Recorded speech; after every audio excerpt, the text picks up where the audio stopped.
Hi, everybody. It's Shawn from Sagas with Shawn, Gods and Kings. I hope everybody enjoyed their weekends. Today, we dive into part three of our series, The Legacy of the Allfather.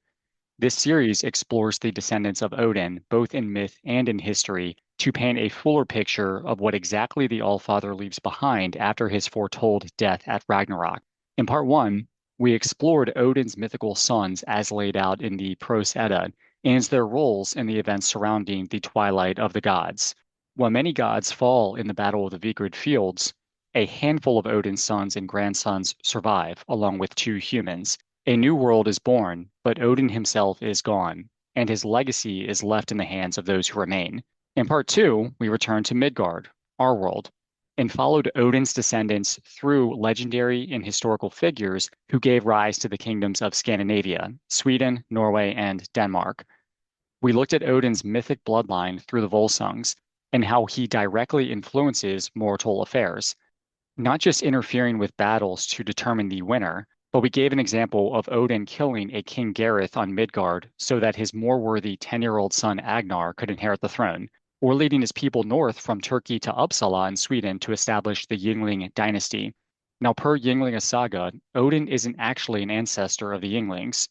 However, the part that Odin played in setting up the Yngling dynasty was still evident. The arc that I'm exploring here is this. Odin knows that he is doomed to die at Ragnarok, but he works to set up his descendants for greatness, not just among the gods, but among mortal kings as well. His bloodline and his influence live on in both myth and in history. So today in part three, we're going to leave Scandinavia and head west across the North Sea to Anglo-Saxon England. And this time, the sources that I'll be using are much closer to the events that they describe. I'll pull from the Anglo-Saxon Chronicle, Bishop Asser's Life of Alfred, which were both written in the 9th century, and Bede's Ecclesiastical History of the English People, which dates to the 8th century. These texts are not saga or myth. They are historical. Well, mostly. There are definitely elements of myth the further that you go back.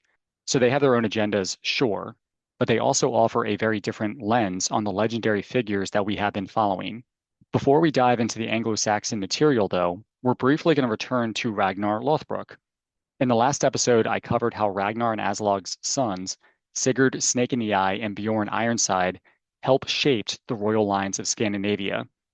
Now we're going to rewind a bit to focus on Ragnar himself, his rise to power, his marriages to Lagertha, then Thora, then finally Aslog, his feud with a King Eystein, and then the rise of his sons as military leaders, which, as fate would have it, would take them to England. That story, as told in the sagas, has clear parallels to the real Great Heathen Army invasion of England that began in the 860s, a campaign that devastated the Anglo-Saxon kingdoms and ultimately led to the rise of Alfred the Great of Wessex. Alfred's line would eventually give rise to the first unified kingdom of England, a kingdom that gradually evolved in both scope and name into what we now know of today as the United Kingdom, under King Charles III. Now, yes, I know the title isn't exactly the same and the territory has changed over time, but if we are going to count the kings of modern Scandinavia as a part of Odin's legacy, I think it's fair that England gets included as well. It works for this podcast, and frankly, it works for me. So today, we'll tell Ragnar's story, which, if it were true, would take place in the 800s. And then we're going to jump even further back to the founding of the Anglo-Saxon kingdoms in the late 400s and early 500s. Let's get into it, starting with the rise of Ragnar Lodbrok per the sagas. And this will be a very brief recap, or at least it's going to be brief by my standards. So expect me to go way too deep into it for the sake of this episode that is supposed to be about Odin's ancestry to the Anglo-Saxon kings. So anyway, in the show Vikings, you may remember that Ragnar started out as a humble farmer living life with his wife Lagertha. However, per the sagas, he was actually a king who inherited a prehistorical Sweden and Denmark from his father Sigurd Ring. The Guest of the Norm does talk about his wife Lagertha, and then like in the show they did divorce, though their only son was Friedrich, not Bjorn. However, Lagertha does not show up in the saga of Ragnar Lodbrok or the tale of Ragnar's sons. Before getting into his first wife that does, I want to give some background on Ragnar's ancestry, which we're going to dive into in far greater detail in later episodes when I get into his family's role in Guest of the Norm. But anyway, today we're going to get started with the saga of Hervor and Heydrich, where you get somewhat of Ragnar's ancestry as well as the precedent of passing on kingdoms in both Denmark and Sweden. Again, this would be prehistorical, and anything after Bjorn and Sigurd's Snake in the Eye that we discussed last episode would be getting into the historical realm. Per this saga, there was a man named Heodric. He had a son named Angantyr, who had a son named Heodric Wolfskin. Heodric Wolfskin had a daughter named Hild, who had a son named Halfdan the Clever. He had a son named Ivar, who would be known as Ivar the Wide Conquering. This Ivar would be Ragnar Lothbrok's great-great-grandfather. The text in the saga of Hervor and Heodric, chapter 15, says, Ivar the Wide Conquering came to Sweden with an army, as it says in the Saga of Kings. And King Ingald the Evil-Advised feared his army and burned himself in his home with all of his guards at the settlement called Reyning. Ivar the Wide Conquering then took all Sweden as his domain, and he also conquered the Danish kingdom and the Baltic shore, as well as Saxony and Estonia and all the east as far as the Rus kingdom. And he ruled West Saxony and won a part of England called Northumberland. Ivar placed all the Danish kingdom under his control and then made Valdar king over it, and gave him his daughter Alfhild as wife. Their sons were Harald Wartooth and Randveer. Valdar later died in Denmark when Randveer took Denmark as his own and became king over it.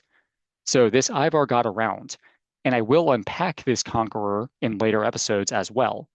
However, you can see through his exploits, he delegated a sub-kingdom of Denmark to his son-in-law, Valdar. Now, when Valdar died, his son Randveer became king of Denmark.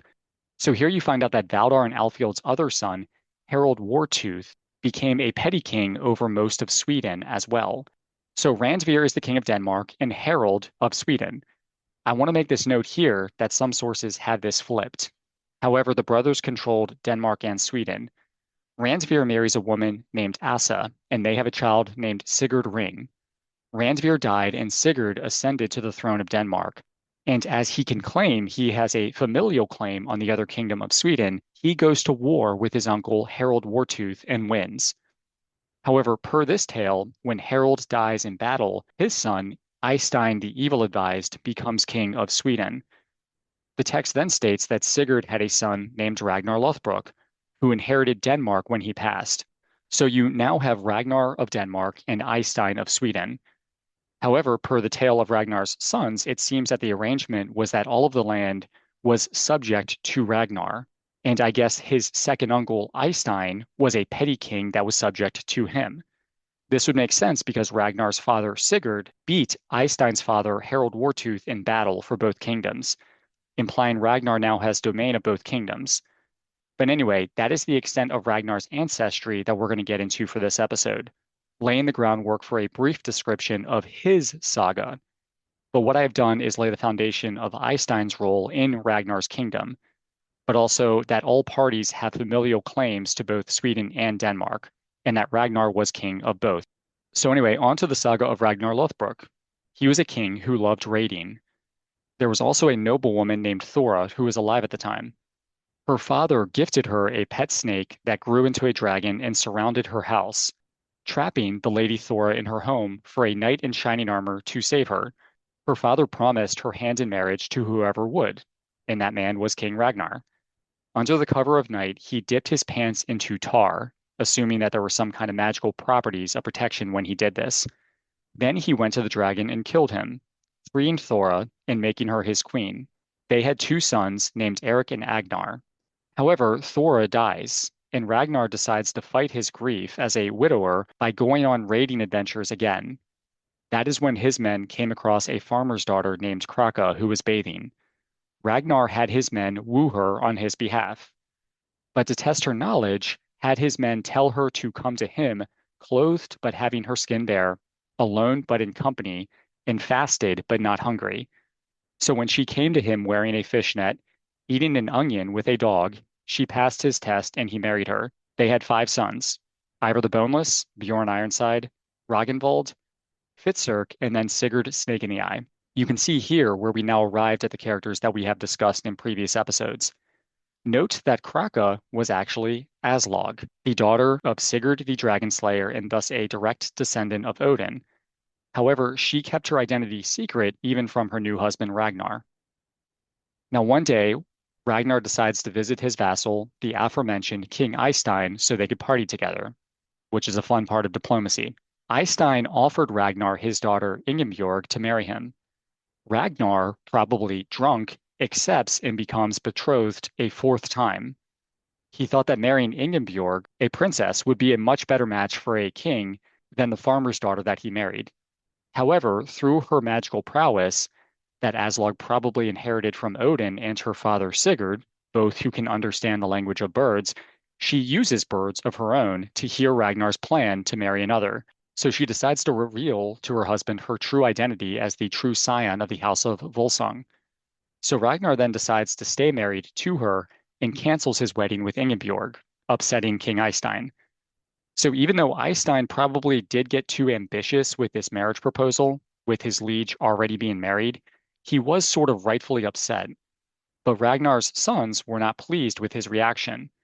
So Eric and Agnar, again the sons of Ragnar and Thora, invade Eystein's land. However, Eystein has a magical cow on the battlefield, of course, and Agnar and Eric are killed in that battle. Their half-brothers, the sons of Aslog, avenge them by invading Eystein again, and Ivar the Boneless killing the magical cow, winning the battle and killing Eystein, though their brother Ragnvald does die here. So the four remaining brothers travel south and begin raiding and conquering cities in an effort to match their father's fame. And they are good at it, and they plan their military campaign all the way south to Rome. However, on their way there, they come across an old man, who is Odin. Odin knows that their fate will not take them to Italy, but to England.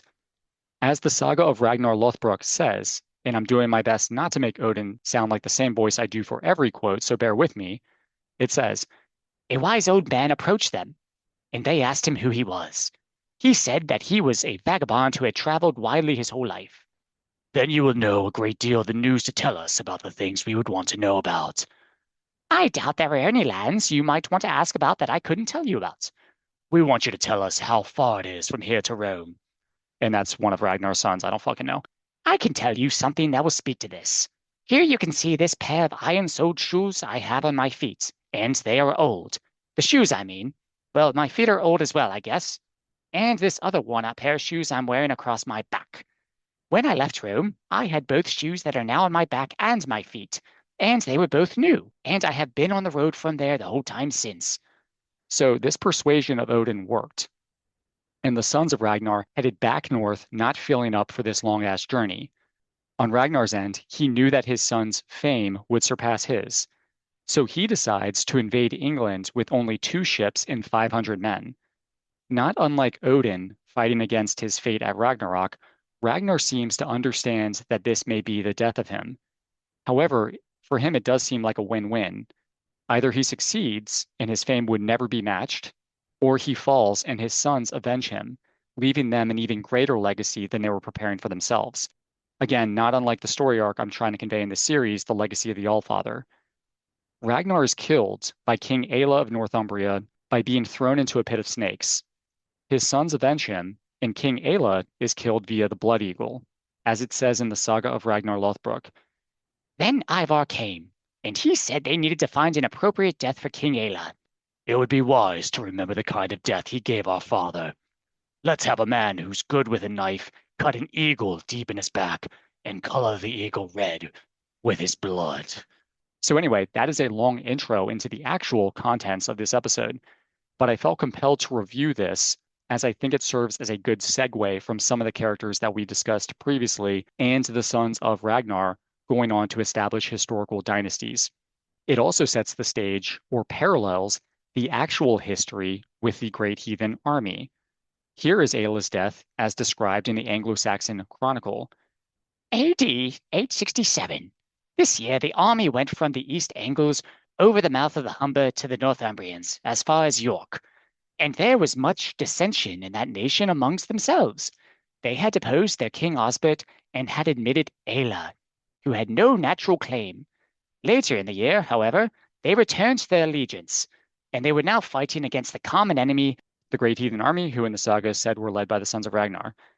Having collected a vast force with which they had fought the army at York, there was an immense slaughter of Northumbrians, some within and some without, and both the kings were slain on the spot, including King Aela, if that was not obvious.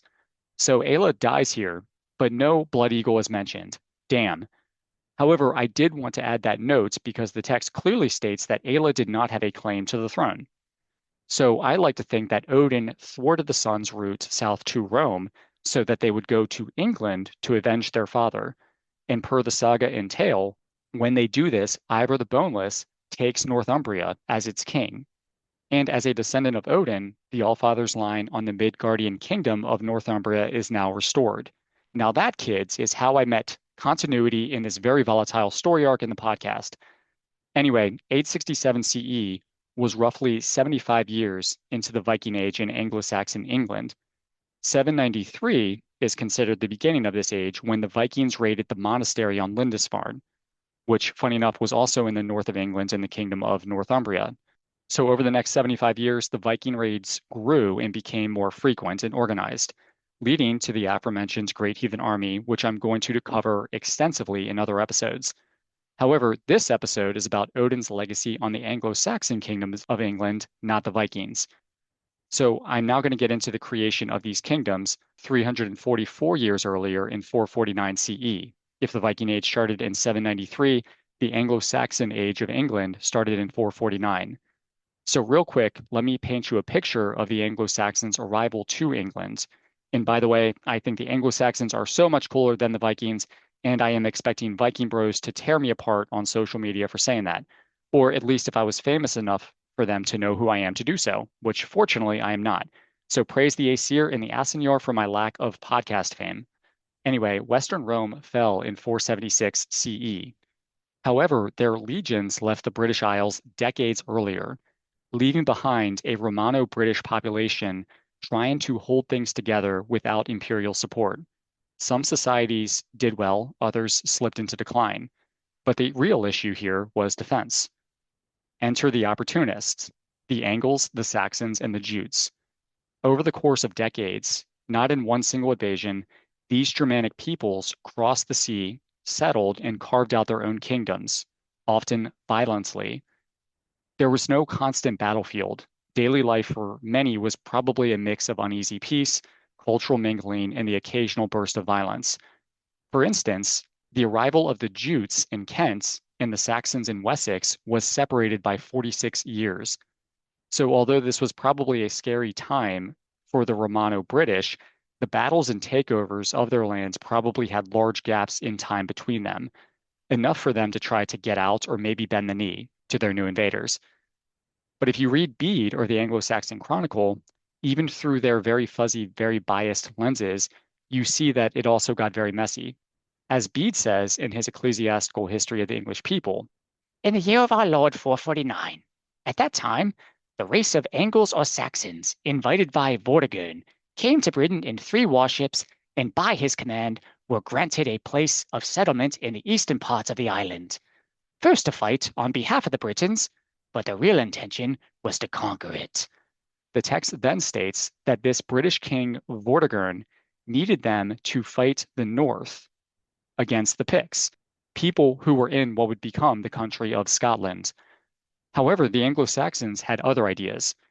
So the story you see with both Bede and the Chronicle conveys that the Anglo-Saxons, upon arriving to Britain to help Vortigern, realized this defenseless land was ripe for the taking. So after initially helping Vortigern, they began taking what was theirs, or what they assumed to be theirs. Now, before we run too far with Bede's account or get into the Chronicle, let's look at an even earlier source, Gildas. Gildas, a British monk, is our earliest witness, writing in the early to mid 500s CE, followed by Bede some 2 centuries later, and the Chronicle another century after that, and then Snorri's take in the prologue of the Prosetta, written even centuries after the Chronicle. This shows just how much the story has evolved over time. But in any case, the British had good reason to remember Vortigern bitterly. In their eyes, he was the man who opened the door to the Saxon takeover in the wake of the Roman legions leaving the island. Gildas wrote on the ruin of Britain, one of the few near contemporary accounts we have of this period. He was alive in the early to mid 500s and died in the mid to late 500s. So he was there at a time where he was well equipped to speak to the aftermath of this migratory invasion and cultural shift at the hands of the Anglo-Saxons. His aim with On the Ruins of Britain wasn't balanced political history. It was a moral sermon on how Britain's sins had led to disaster. And in that spirit, his language is far from neutral. When he gets to the Saxon arrival, he writes, Then all the councillors, together with that proud tyrant Guthrigur, Vortigern, the British king, were so blinded that as protection for their country, they sealed its doom by inviting among them, like wolves into the sheepfold, the fierce and impious Saxons, a race hateful both to God and men. if it wasn't obvious by his tone and rhetoric, to Gildas, the Saxons were not noble allies or heroic settlers. They were the judgment of God made in the flesh. And Gildas blames the current British leaders as allowing this to happen due to falling into what he would consider a non-pious existence, what power does to you. But his account does not end there. After devastation and near ruin, Gildas records, Being strengthened by God, calling upon him with all their hearts. As the poet says, with their unnumbered vows they burden heaven, that they might not be brought to utter destruction. The Britons took arms under the conduct of Ambrosius Aurelianus, a modest man, who of all the Roman nation was then alone in the confusion of this troubled period. Gildas places a great British victory at Bath Hill, 44 years and 1 month after the landing of the Saxons. Later, Bede echoes this story, describing the same leader, Ambrosius Aurelianus, and placing the victory at a Mount Baden. He says, When the army of the enemy had exterminated or scattered the native peoples, they returned home, and the Britons slowly began to recover their strength and courage. They emerged from their hiding places, and with one accord they prayed for the help of God and that they might not be completely annihilated. Their leader at the time was a certain Ambrosius Aurelianus, a discreet man. From that time on, first the Britons won, and then the enemy were victorious until the year of the siege of Mount Baden, when the Britons slaughtered no small number of their foes about 44 years after their arrival in Britain. So Bede also discusses this Ambrosius and his famous Battle of Mount Baden, which Gildas calls Bath Hill. By the way, everybody should go to Bath, England. It is just lovely. But both Gildas and Bede tie Bath Hill or Mount Baden to roughly the same point in time, likely about 493 CE, if they're counting the 44 years from the supposed rival of Hengest and Horsa, launching the migratory invasion of the Anglo-Saxons. Gildas, of course, does not mention Hengest and Horsa by name. At this point in history, they may not have been yet inserted into the narrative.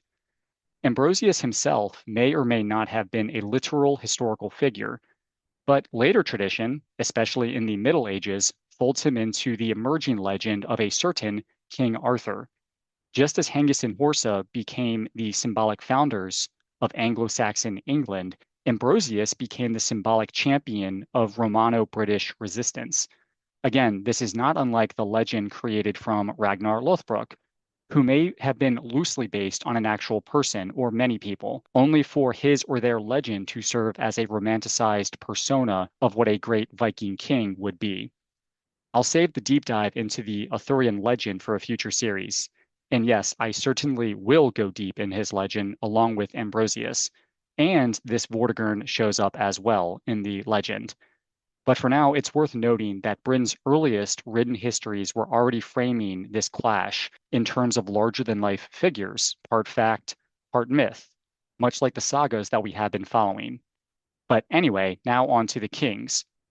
With the Anglo-Saxons now arriving in Britain and carving out their own territories, we can start looking at the early kings and how they claim descent from a certain one-eyed wanderer we've been following in this series.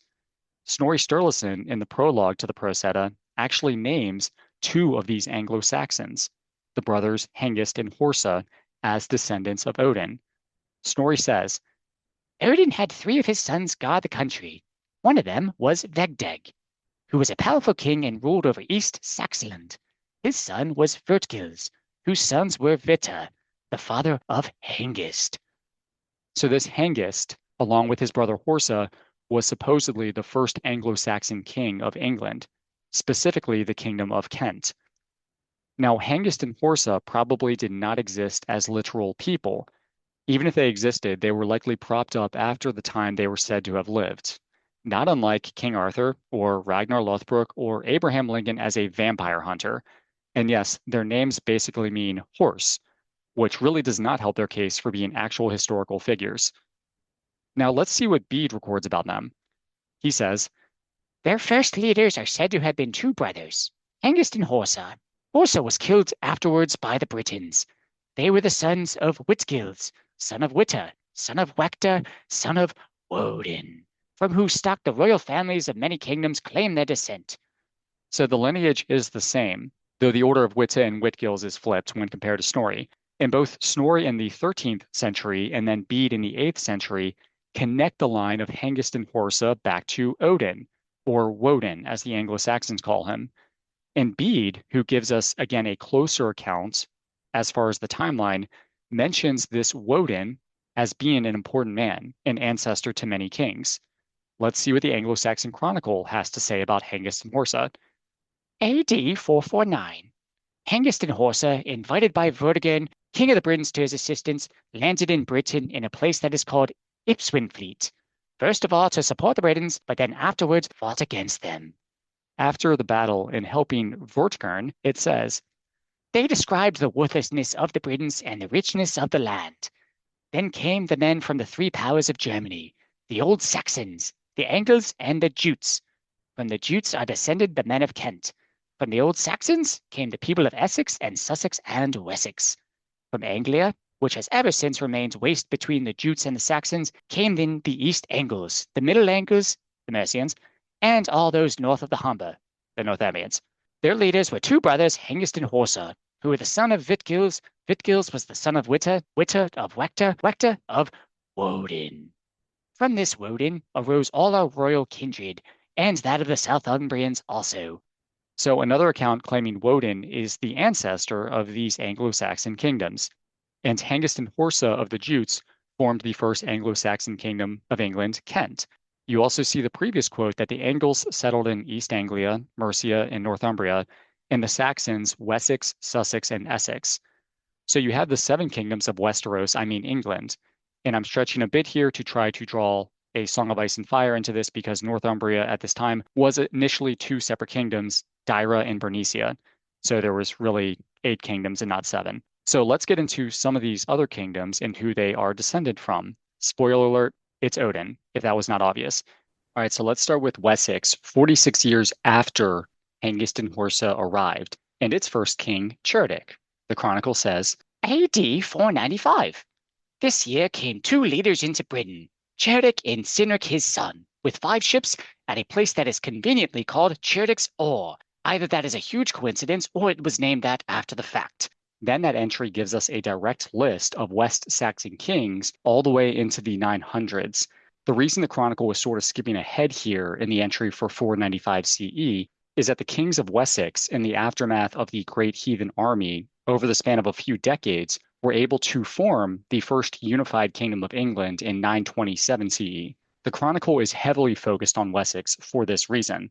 King Alfred, his son Edward, and his son Athelstan are some of the main characters on the show The Last Kingdom, which is a fun watch if you want to watch the events of and aftermath of the Great Heathen Army of Vikings ravaging England. Anyway, you hear more about Cherdic's ancestry in the Chronicles entry for the year 552. It says, Cerdic was the son of Elasa, Elasa of Esla, Esla of Gewis, Gewis of Y of Frewen, Frewen of Frithgar, Frithgar of Brand, Brand of Balde, Balde of Woden. Fitting here because Balde, son of Woden, parallels Balder, son of Odin in the myths. And we have our good friend Snorri Sturluson, who also discusses the ancestors of Wessex. In his prologue, right after mentioning Hengist as being Odin's descendant, Snorri says, Odin's second son, named Beldeg, we call Balder. His son was Brand, and his son was Frodigar, who we call Frodi. His son was Freovin. His son was Vig, whose son Gewis we call Gavir. So note that some of the names are slightly different. Again, the works of the Chronicle and Snorri are separated by centuries and cultures and language. However, the line, not unlike Snorri's comments on the Kingdom of Kent, are very similar to the Chronicle. Just add Esla, then Elessa, then Cerdic to get to the first king of Wessex.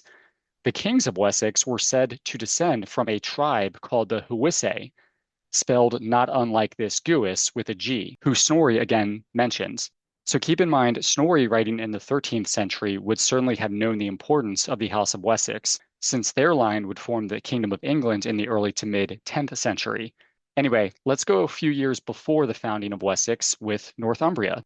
AD 547. This year Ida began his reign, from who rose all the kindred of the Northumbrians. Ida was the son of Eopa, Eopa of Essa, Essa of Ingwi, Ingwi of Engelwit, Engenwit of Alak, Alak of Benak, Benak of Brand, Brand of Balde, Balde of Woden. Now, funny here because the chronicle goes further up than Woden. Here it says, Woden of Fritholaf, Fritholaf of Frithowulf, Frithowulf of Finn, Finn of Godolf, Godolf of Gaeta. in a later entry, they actually go all the way up to the biblical Adam, when they added a non-biblical son of Noah, Skeph, to make the line work. They do this in the entry for the year 854 CE, upon King Athelwulf of Wessex's death. He was the father of Alfred the Great and is a character in the show Vikings. After Gaeta, the line continues with Teatwa, Bo, who is supposedly Beo, mentioned in the Epic of Beowulf, Skedwa, Hermod, Idermod, Pratha, Vala, Bedwig, Skeph, son of Noah, which the Chronicle said, who was born on Noah's Ark. Then it links up perfectly with Genesis in the Old Testament to get to Adam. I'll try to unpack this line in a short episode to potentially close out this series, because Snorri gives a not too dissimilar ancestry of Odin in his prologue that, funny enough, ends up not with Noah, but characters from ancient Greece stories. Also, Bishop Asser, who was a Welsh bishop in the court of Athelwulf's son Alfred the Great of Wessex, wrote a book called The Life of Alfred. He covers this exact same family line on the first page. It says, in the year of our incarnation, 849, Alfred, king of the Anglo-Saxons, was born at the royal ville of Wantage in Berkshire. King Alfred was the son of Ethelwulf, he of Egbert, he of Ailman. Then it keeps going again all the way to Adam, of course mentioning Cerdic and Woden and his family. So now let's go into the heartland of England, the kingdom of Mercia. In the year 626, it says, AD 626.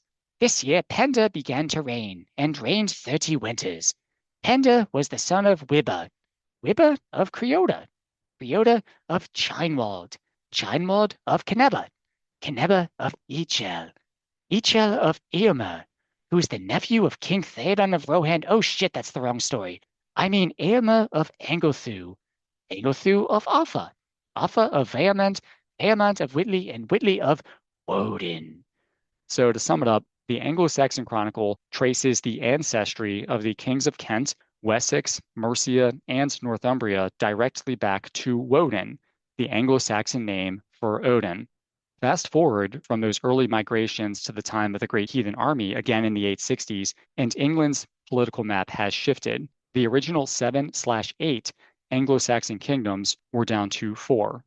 Northumbria, sometimes split between Bernicia and Dara, sometimes united, but by this point it was united. Mercia, East Anglia, and Wessex. Over time, Wessex absorbed Kent, Sussex, and Essex, consolidating its power. Though East Anglia was a kingdom at this time period, its royal line is trickier to follow, but it still had some pretty cool kings like King Raedwald, possibly the man behind the famous Sudden Who helmet I'm sure everybody has seen. Seriously, just type in Anglo-Saxon helmet into Google and it will probably pop up. The House of Wessex eventually united the realm in 927 CE, creating the first kingdom of England, a realm that through centuries of shifting borders, titles, and dynasties evolved into today's United Kingdom under King Charles III. Now that makes King Harold V of Norway, King Frederick X of Denmark, King Carl XVI Gustaf of Sweden, and now King Charles III, all a part of Odin's royal legacy. And what's really funny is if you follow Charles' paternal line through Prince Philip, not his mother Elizabeth, you'll find yourself back in the company of the kings of Denmark. So it's not through his line in Britain that King Charles is also a part of this legacy. What all this shows is that Odin kept himself pretty busy, not just ruling Asgard and preparing for Ragnarok, but shaping power and bloodlines across Midgard. His influence turns up in the sagas and chronicles and in the genealogies of real rulers centuries apart. And we're not done. Next time, we're going to head back to Denmark to open the Guest of the Norm and meet the Skildung kings, legendary rulers who also supposedly had the blood of the Allfather. We'll also touch on Beowulf, where the Skildungs also appear, and dig deeper into the figure of Skef, the supposed son of Noah, according to the Chronicle, who drifts between Norse texts, but also Abrahamic and even Greek mythology, as I mentioned earlier. Until then, enjoy the start of the Premier League and NFL preseason. Come on, you Spurs, and hail to the Commanders, and I'll see you in the next one.